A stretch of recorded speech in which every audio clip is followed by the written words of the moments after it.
Los siguientes minutos del programa los vamos a dedicar a la economía.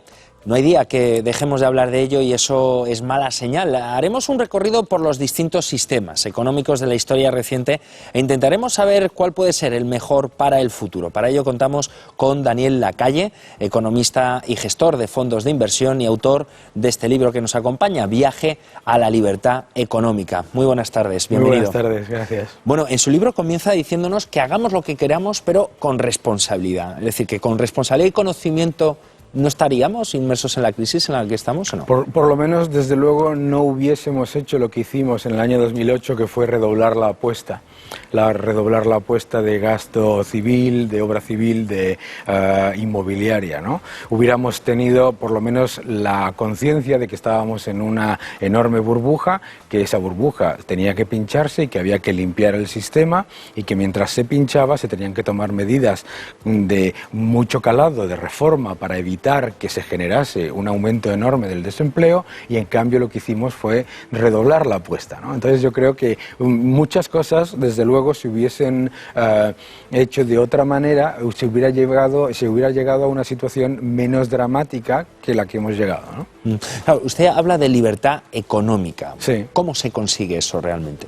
Pues fundamentalmente no dependiendo de los demás para contar con los recursos que necesitamos para poner en marcha la economía. Es decir, cuando los estados y las economías, tanto privada como pública, se orientan demasiado a tener que estar constantemente pidiendo prestado, siempre acabas en una situación en la que el prestamista es el que está controlando ese elemento de la economía. ¿Y qué es lo que ocurre? Pues que perdemos nuestra libertad, no solamente porque nos hayamos endeudado mucho y hayamos pedido mucho dinero prestado, sino porque además lo que queremos es seguir endeudándonos.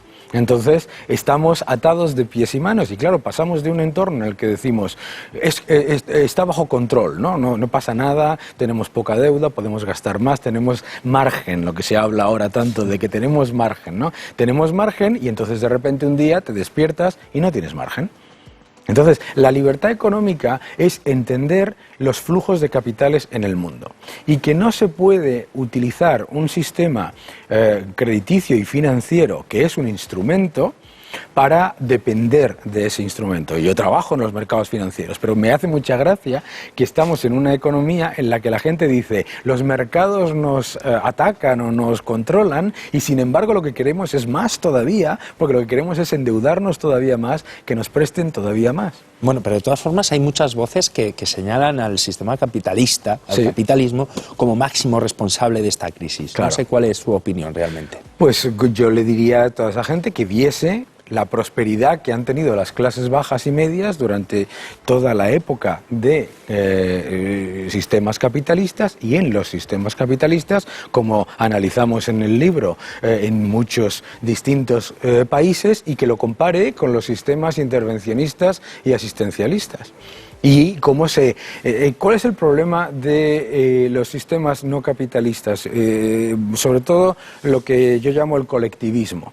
El colectivismo lo que hace es que pone a todo el mundo bajo una media. ¿Y qué es lo que ocurre? Que la actividad económica siempre va mucho peor de lo que se espera porque no hay incentivo para mejorarla. Entonces siempre se acaba igualando a la baja y lo que se hace es crear, por eso digo que los sistemas intervencionistas se preocupan mucho por los pobres, por eso crean millones de ellos cada año, ¿no? Y cuando hablamos de prosperidad para las clases medias y bajas y ves los índices de desigualdad, los menores índices de desigualdad, la mayor prosperidad para las clases bajas y medias se ha dado precisamente en los sistemas y durante los años que consideramos de liberalismo económico. Pero claro, la crisis actual la están pagando la clase media y la clase baja, ¿no? Efectivamente. ¿Y qué es lo que ocurre? Aquí hay una cosa que se llama el umbral de saturación de deuda, que nunca se habla, que es a partir de qué punto entrar en un nivel superior de endeudamiento no solamente no genera un poco más de crecimiento, sino que genera decrecimiento. Ese umbral de saturación de deuda del que hablo en el libro ya se superó con creces a principios del año 2001. ¿Qué es lo que ocurre? Si la población acepta Las políticas, lo que yo llamo las soluciones mágicas, que son incentivos a endeudarse todavía más, es decir, bajar masivamente los tipos de interés, imprimir dinero, aumentar el gasto público en planes de estímulo nebulosos. ¿Qué es lo que ocurre? Que todo eso siempre lo acaba pagando la población. Y la población tiene que entender que sea vía devaluación, vía inflación, vía mayores impuestos o vía represión financiera, que es esta situación, siempre lo acaban pagando las clases medias y bajas. Por eso no es una solución mágica, no te saca del problema, te ahonda en el agujero. Claro, falta intervención por parte de los estados, de los sistemas públicos, o quizás hay demasiado intervencionismo. Bueno, el intervencionismo no es un tema de... Hay que diferenciar entre regulación e intervencionismo. ¿Por qué? Regulación es tener una serie de normas en las que haya que seguir y que se monitorice la actividad económica o una serie de actividades de una manera independiente, muy importante que sea independiente del gobierno de un color o de otro. Y lo que es intervencionismo no tiene nada que ver con eso. Intervencionismo es cuando se hacen cosas para parecer que hacemos mucho, ¿no? Como está pasando, por ejemplo, con la regulación bancaria en la Unión Europea. En la Unión Europea, lo pongo en el libro, desde el principio de la Unión Europea, se crean miles de páginas de regulación bancaria, es el sector más regulado y más intervenido de todos, y sin embargo hemos tenido la misma crisis financiera que en Estados Unidos, que en Reino Unido o que en Japón. No le vemos muy partidario de las subvenciones. No es que, vamos a ver, hay una cosa, hay que diferenciar entre lo que se convierte en lo que es una ayuda a lo que se convierte en, digamos, una lotería para amigos. Y esto es muy importante porque lo que ocurre con las subvenciones es que crean dos efectos muy negativos. Nublan la percepción de riesgo en la inversión. Es decir, como me están dando una subvención, la doy por hecha, la considero eterna y no me preocupo de gestionar adecuadamente los gastos, por ejemplo. Segundo, tiene un efecto muy negativo, de un efecto llamada falso. Es decir, crea una demanda percibida por parte del gobierno que da la subvención, que hace que vaya el capital hacia esas subvenciones, pero en realidad si no hay una demanda real detrás de eso, lo que ocurre es que se genera sobrecapacidad que, oh sorpresa, vuelven a pagar los ciudadanos en mayores impuestos y mayores tarifas. Entonces, el problema de las subvenciones no es, de nuevo, como todo, que es lo que hablo en el libro, no es el concepto en sí mismo, sino el abuso del concepto. Y cuando todos los sectores productivos en la Unión Europea están subvencionados de alguna manera, saltan las alarmas. El objetivo, de todas formas, es activar el consumo, pero claro, ¿cómo se hace cuando se está recortando los ingresos de las familias, cuando hay tanto desempleado? Claro, es que el objetivo es, hablamos de planes de estímulo para reactivar la actividad económica. Hablamos de planes gubernamentales, planes de la Unión Europea, planes de esto, planes de otro, todo pagado por los señores que son los que tienen que consumir. Y como les están subiendo los impuestos y bajando los salarios a las clases medias, a las clases bajas, y estamos viendo un entorno que es lo que se llama represión financiera, ¿qué es lo que ocurre? Que no consume y por lo tanto es un círculo vicioso. Y por eso en el libro yo hablo de la importancia de poner como pilar fundamental de la política económica mejorar la renta disponible de las familias y de las empresas, sea cual sea el ingreso. Es decir, tú no puedes llegar y decir, por arte de birlibirlo, que los salarios van a subir, porque eso no lo puedes controlar, no sabes. Pero sí bajar los impuestos, quizás. Pero puedes bajar los impuestos, puedes reducir las cargas a las empresas, puedes mejorar el dinero que le queda en el bolsillo a las familias. Y algunos economistas del consenso me dicen, pero es que entonces a lo mejor ahorran.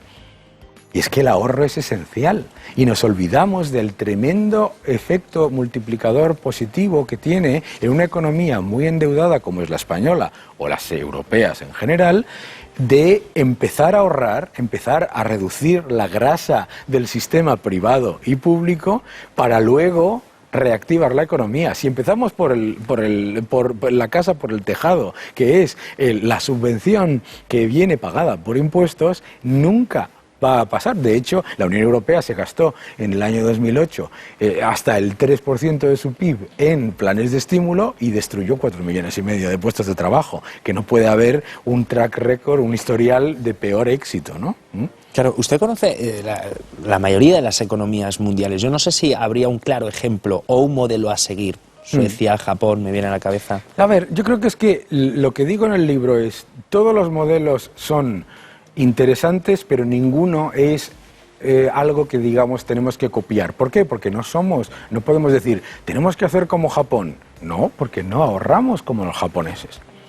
No, porque no tenemos un sistema financiero como el japonés que autofagocita su deuda pública y por eso, a pesar de estar endeudado un 220% del PIB, paga solo un 0,8% por sus bonos, ¿no?